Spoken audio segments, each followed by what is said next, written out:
What's going on, everybody? Welcome once again to Insane Disappearances. Got another story for you today. I promised you on my last video that I was going to talk about another woman that disappeared in the same area in New Zealand, and I have this story with you today.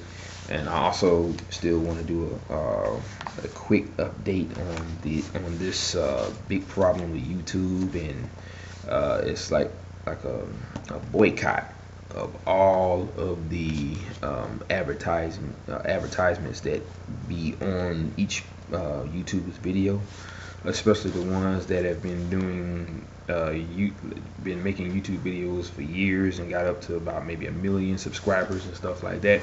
We're talking about a total loss of $750 million that YouTube is losing because of people backing out over one commercial. And this was a Pepsi commercial with that Jenner guy in it, and it just caused a big uproar, on social media, saying all kinds of stuff, and people, contacting people that made the commercial saying that do you like your commercial being racist and this and that and the other, all kinds of stuff.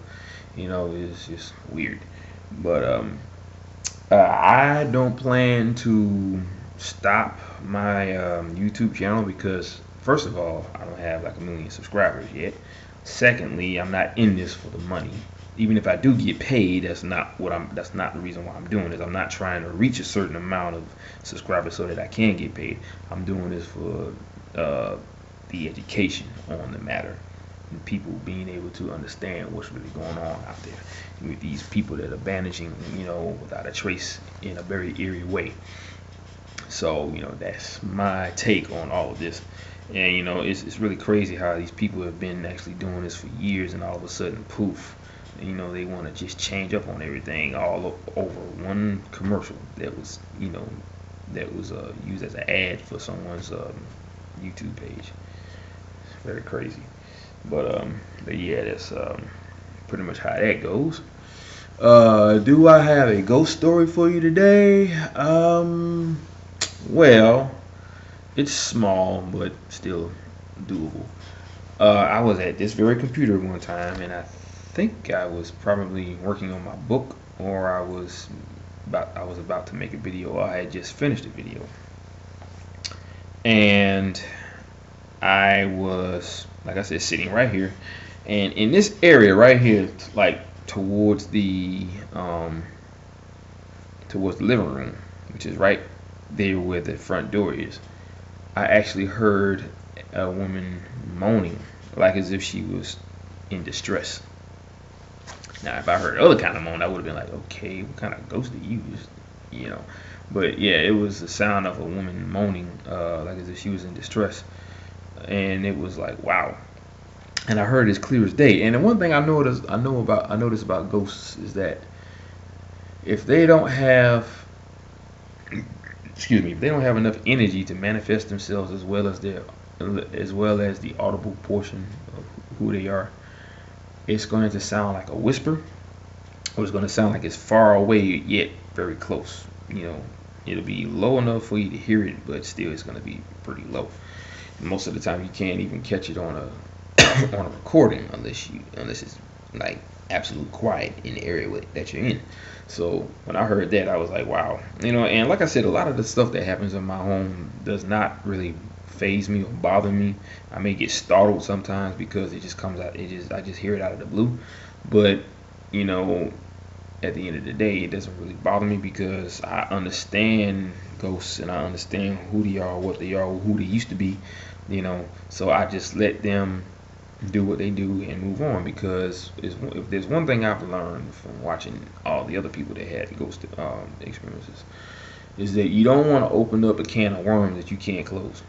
You don't want to start trying to figure out who they are, where they come from, why they still here, and this and that and the other, or even try to help them move to the light. That's not my job. And I've already done that one time before, and that was when I was 15, so I didn't know any better. I was young. But I do know now that you don't want to open up a door that you can't close.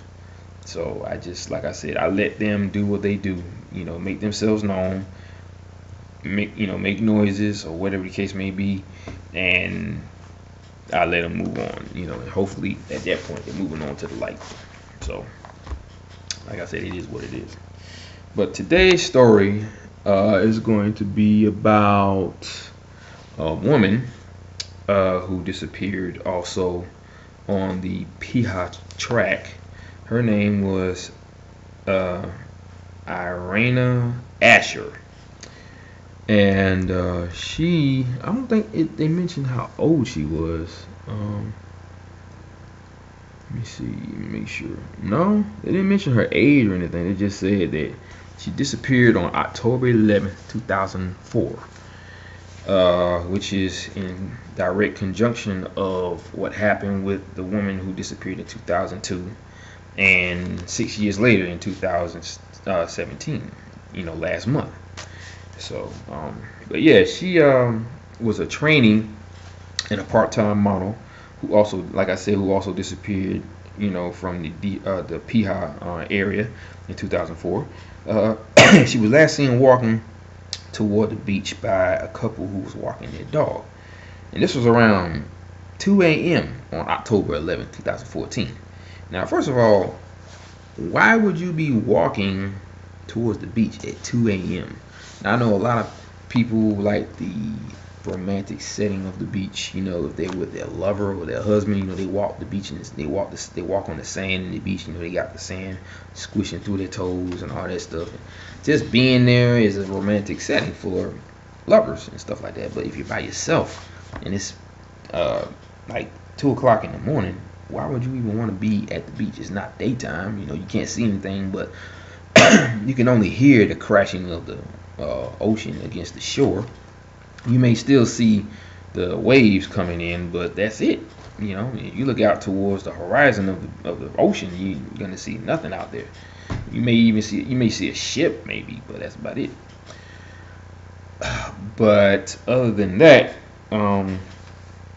she, like I said, disappeared, and her body was never found. Now there's rumors, well, not rumors, but there was talk about how, I think from her family members who said that she may have fallen off a cliff and hit the water and drowned. But her sister, I believe they said this was, said that if she had fallen off a cliff and hit the water and drowned, why isn't there a body floating in the water after all that? Why hadn't they found anything floating? So that pretty much rules that out, because there would have been something, I would imagine, floating above the water after she was to fall into the water and drown, unless she was taken by a shark maybe that pulled her away into the abyss. I don't know.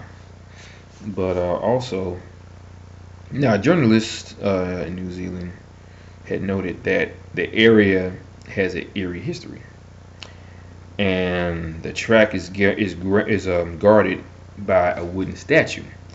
A wooden statue they call Te Ahua.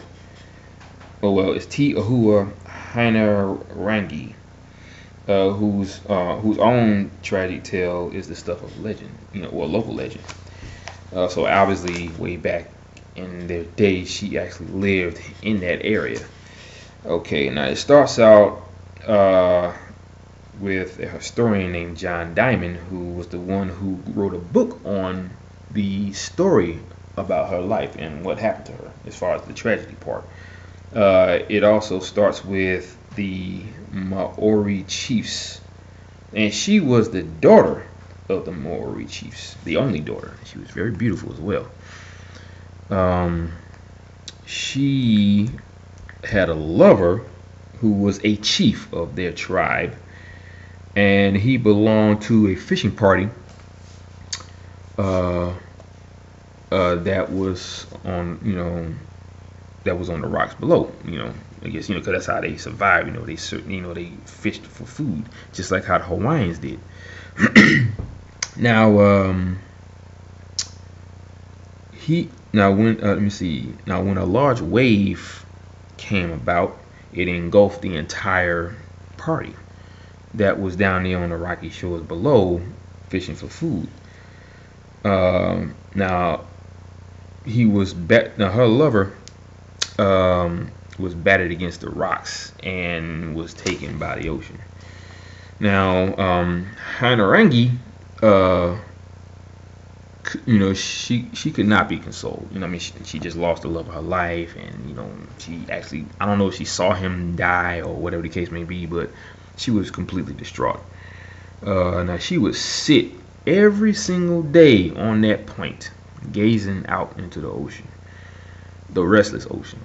Now, thus she pinned, or no, that's what it says, pinned or pined, until one evening her spirit also went westward over the golden pathway of Tane to join her lover.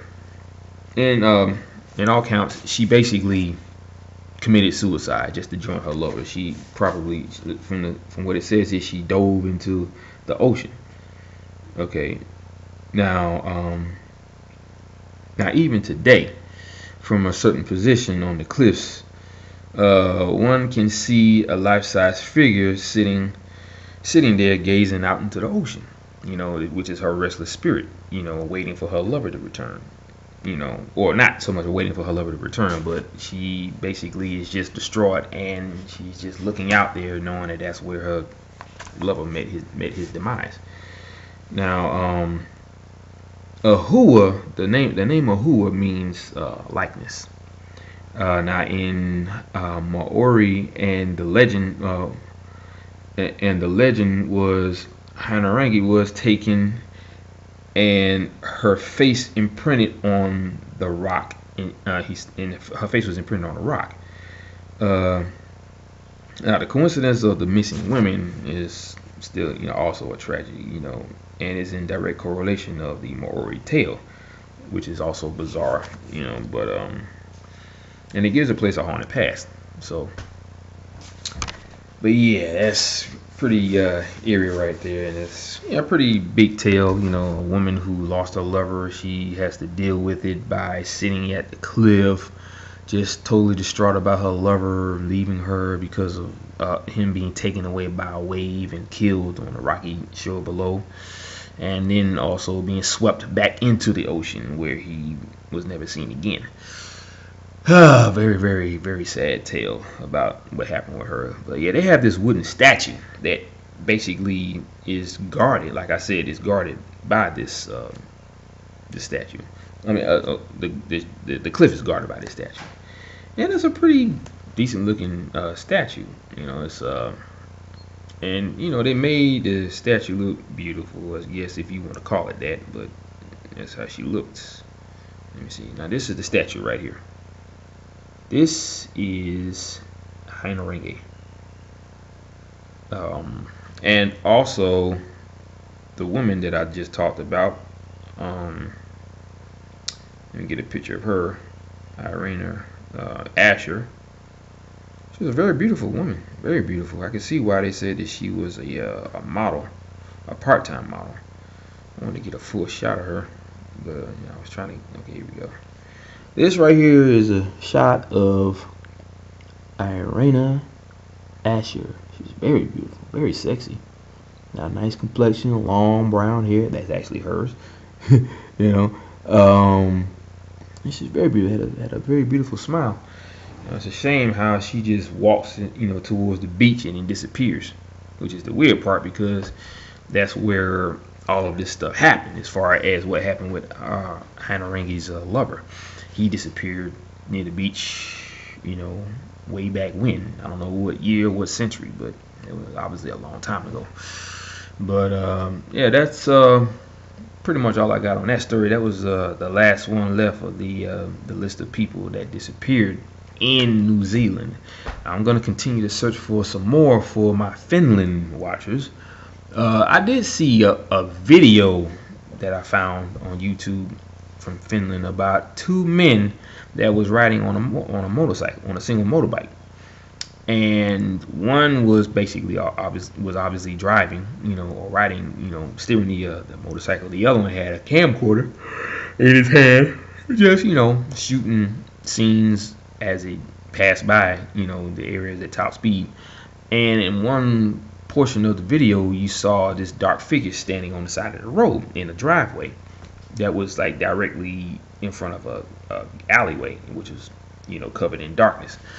So they thought something was weird about that person. So the guy stops and he turns around and goes back. And then wherever the guy was, wherever he was standing at, which was right on that driveway leading into this alleyway, he was gone. He disappeared. And then the guy with the camcorder panned towards the street, and he saw this dark figure wearing a hood walking towards them real slow. He was wearing all black. So these guys walked up to this guy, trying to figure out who he was and what he was doing out there. Then all of a sudden, one of the guys fell hard to the ground. From what it read in the description of the video, he had a heart attack. I don't know if he died or not, but I just know he hit the ground hard, having a heart attack. And this thing wearing a mask and a black hood walks over to him real slow, and he bends down, and all of a sudden the feed cut out, and all you heard was a bunch of snow. And that was it on that story, you know, as far as that, you know, in the video. But I'm gonna keep looking to see if I can find any information on people who mysteriously vanished in Finland to help out, you know, and to, you know, to honor my Finland viewers. So with that being said, like I said, that's all I got today. I will have more by my next video Wednesday, because I'm off tomorrow, so I have plenty of time to look up some information. I want to try and still look towards some information that I can find on the internet about people who mysteriously vanish, and still keep up with what's going on in the book itself. You know, a sobering coincidence. So I will make sure that you guys also, like I always say, get the best of the information as possible, you know, for my videos. And I just want to also still thank all of my viewers, you know, for liking and subscribing on my page. And I have liked and subscribed to yours as well, and I have watched a lot of them, you know, and they got some pretty good ones. This one guy, this Spanish man, had like this video of this real beefy, buffy looking dude that was at a weightlifter's competition. That guy was huge. I was like, wow. I mean, he was looking like Arnold Schwarzenegger times 2. You know, it was weird.